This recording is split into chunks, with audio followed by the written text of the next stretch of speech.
भाईचारा सहर रे भाई भाई लसी दुकान नाम देइथिबा बोर्ड को देखि आमे अटकिथिलु दुकानी मानु भाई ओ सानु भाई पाखरे। कटक जगतपुरु सालेपुर रास्ता भैरपुर बजार रे एही दुकान जेउठी डायबिटीज पेसेंट मानक पाए मध्य सुगर फ्री लसी सहित विभिन्न क्वालिटीर लसी पीवा पाई लोक माने अटकी जाती। एही दुकान रे ग्राहक को संतुष्ट करबा पाई निज घरे रही दही राबिड़ी तैयारी करी उन्नत मानर क्वालिटी देबारे सक्षम होई परिछंती मानु भाई ओ सानु भाई।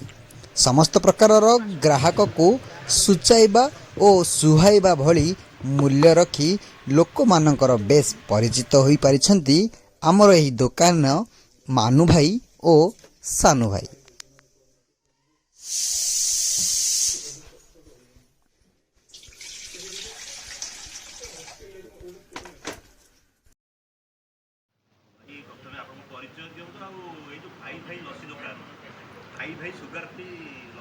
आज्ञा आमर लोकेशन रोचे भैरपुर पीर बजार जगतपुर आसिले आमर पीर बजार आगू रोचे माँ भगवती विद्यापीठ से रोचे भाई भाई लसी दुकान।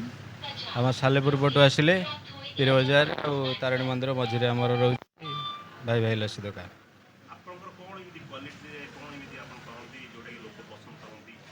क्वालिटी जेहेतु आमर सब हाथ बना क्वालिटी किसी कंप्रोमाइज नहीं।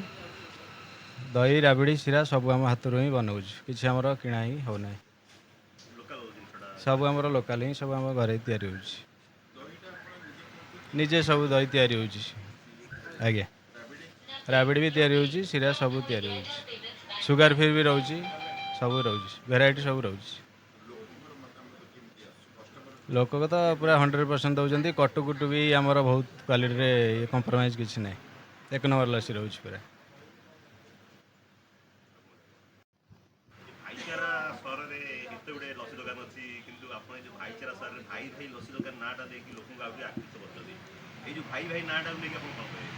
भाई भाई आम दुई भाई जेतु से आम नाटा फास्ट देचु भाई भाई लसी दुकान।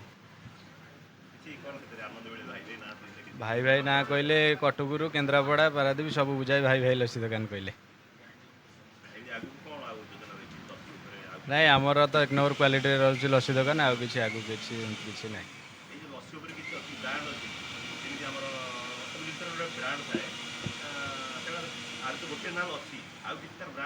सुगर फ्री अच्छी दही राबिड़ी अच्छी मिक्स लसी अच्छी खाली राबिड़ी अच्छी स्पेशल लसी अच्छी तार प्राइस भी सब रोचे अलग अलग सब प्राइस रोचे।